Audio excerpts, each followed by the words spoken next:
का हमारा उन्वान, हमारा पॉइंट ऑफ डिस्कशन एक अहम सवाल है।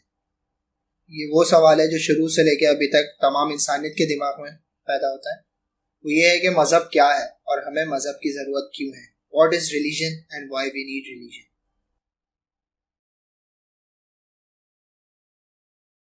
आउज़ुबिल्लाहि मिनश्शैतानिर्रजीम, बिस्मिल्लाहिर्रहमानिर्रहीम। जी, ये सवाल जो आपने किया है ये बहुत ज़रूरी सवाल है।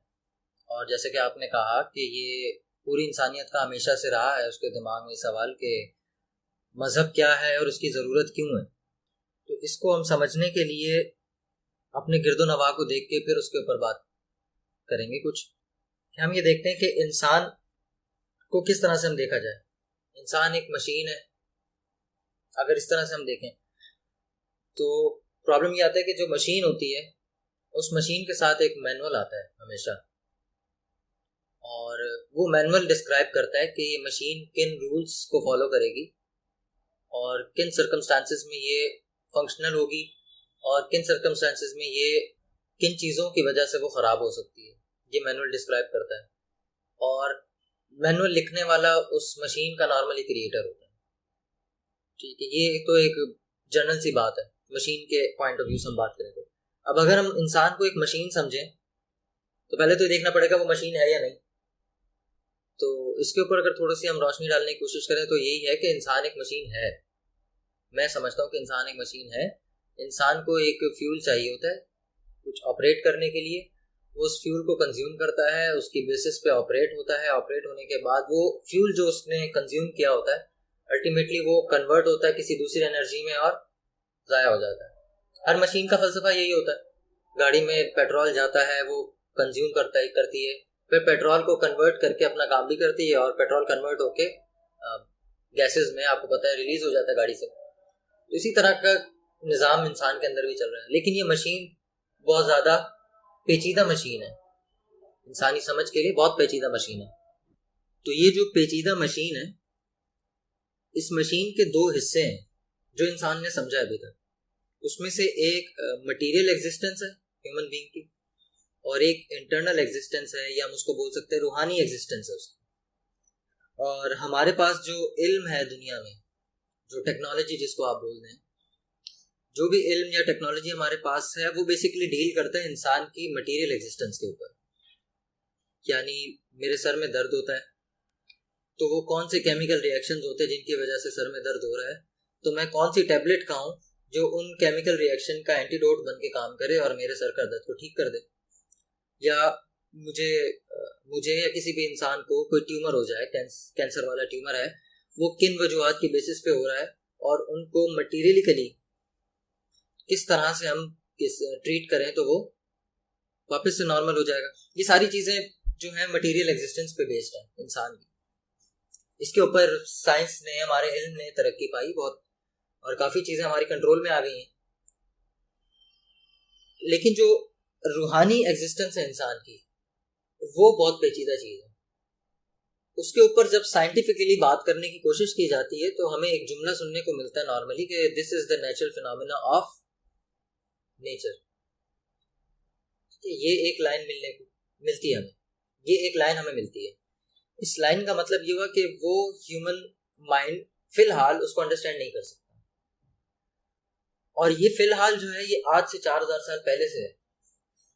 यानी ये वाला जो चीज़ है नफसानी, इंसान का नफ्स, इंसान का रूहानी एग्जिस्टेंस जो है, इसको कोई ट्रांसलेट सही से नहीं कर पाया अभी तक कोई भी इंसान। कोशिश की बहुत सारे लोगों ने, आपको पता है सोक्रेट्स हैं, एरिस्टोटल हैं, बड़े फिलोसफर गुजरे हैं आज से 2500 साल पहले, 2000 साल पहले। इन्होंने यही काम किया है, कोशिश उन्होंने यही की किसी तरह इंसान की तख्लीक का मकसद, इंसान की मशीन का जो बेसिक मकसद है, या किस तरह से ऑपरेट करती है, या किस तरह ऑपरेट करके वो मैक्सिमम अपना प्रोड्यूस कर सकती है रिजल्ट, इनको पहुंचने की कोशिश की है। तो इन सारी चीज़ों में वो नाकाम रहे हैं। देखा जाए तो वो नाकाम रहे हैं। वो क्यों मैं कह रहा हूँ कि वो नाकाम रहे हैं?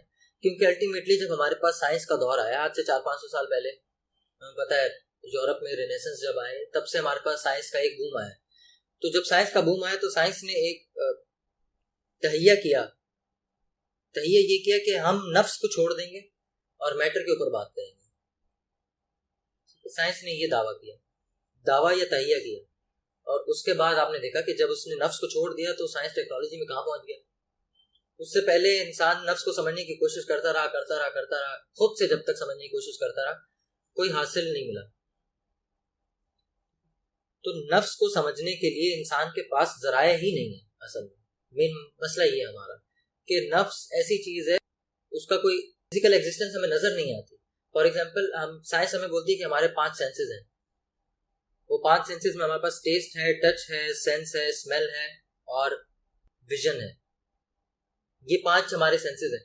लेकिन आपको पता है कि इनमें से कोई भी चीज मेरी सोच को नहीं पकड़ सकती। सोच को ना मैं देख सकता हूँ, ना मैं सुन सकता हूँ, ना मैं टच कर सकता हूँ, ना मैं उसको देख सकता हूँ, ठीक है, ना मैं उसको टेस्ट कर सकता हूँ, कुछ भी नहीं कर सकता। लेकिन सोच इंसान का पार्ट, इस सोच को साइंस नहीं पकड़ पाई अभी तक।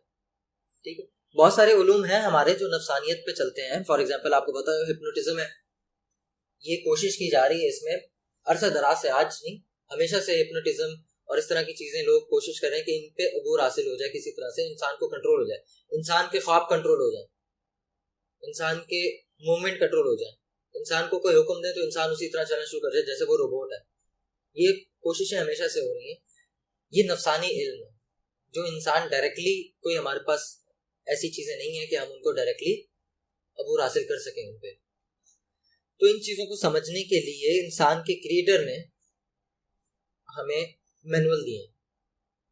अब वो मैनुअल जो दिए हैं वो मैनुअल बेसिकली मजहब है, उनको हम कहते हैं मजहब। तो हमें समझना पड़ेगा असल में मजहब है क्या। पहले तो ये जो आपने पहला सवाल किया था कि मजहब है क्या, तो मजहब समझना पड़ेगा मजहब क्या है। मजहब असल में मैनुअल है। किस चीज का मैनुअल है? इस मशीन को चलाने का मैनुअल है। ठीक है, मजहब को अगर आसान अल्फाज में बोला जाए तो ये बेसिकली वो असूल हैं, वो एसओपीज हैं जिन पे ये मशीन काम करेगी। तो मजहब सिर्फ वो एसओपीज हैं, इसके अलावा कोई चीज नहीं है।